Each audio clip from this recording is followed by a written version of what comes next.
Good evening to you. Thank you so much for joining us. Perhaps let's begin with what informed that decision to resign. Good evening.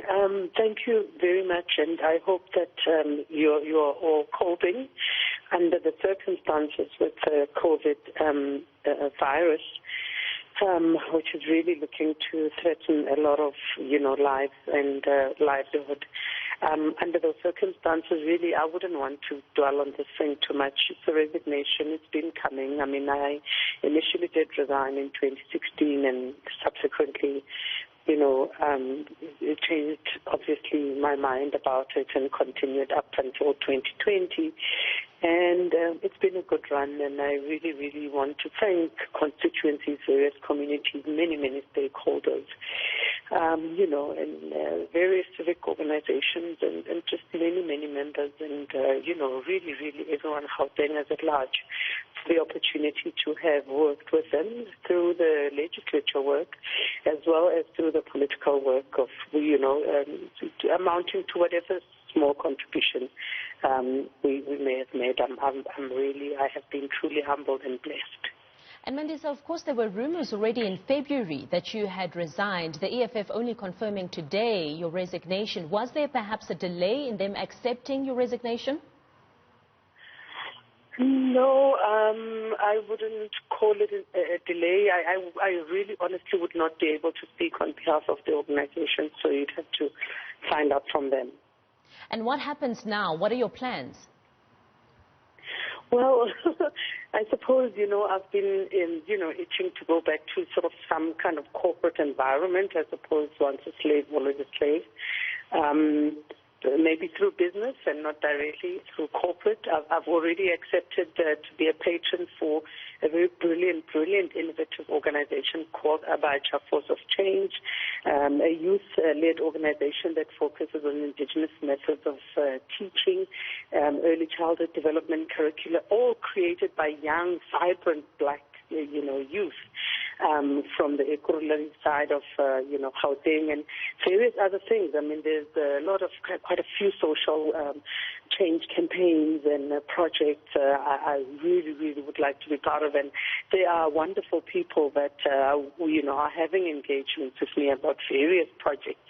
Electoral reforms, gender-based violence needs a lot of work and focus, and many other things. The healthcare sector, the reproductive sector for women, and many other struggles. And, like I said, electoral reform is being one of them, and the introduction of much harsher sentences for gender-based violence, etc. And, just pushing for other demands even in the economic side of things. So there's a lot of exciting collaborative work that can be done by especially leftist socialist movements.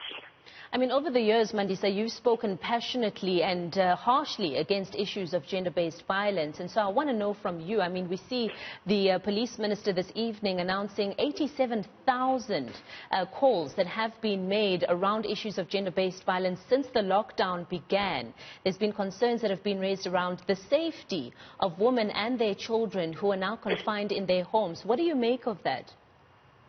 That is precisely a conversation that was even sparked off via Twitter with Dr. Kaleng, really where she rightly raised the concern to say, when this thing kickstarts, a lot of women will be confronted head-on by their abusers.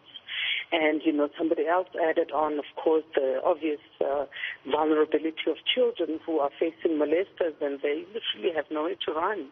The pain is so deep, you feel it in South Africa. That's why I really also feel happier now to declare that I may have support for the death penalty campaign.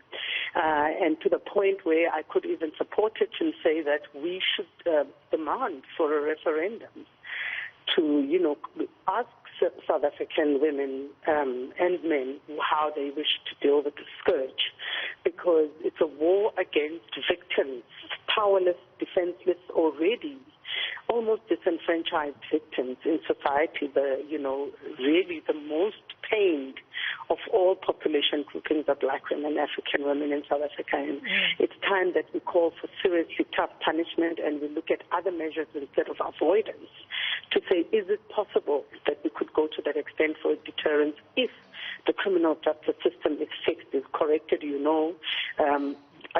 passion for fixing South Africa's criminal justice system and getting rid of the rot.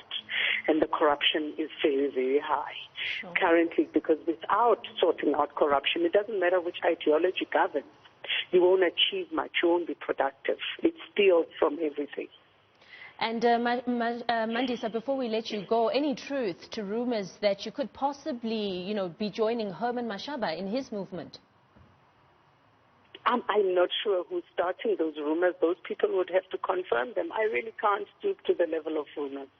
There's no such a discussion.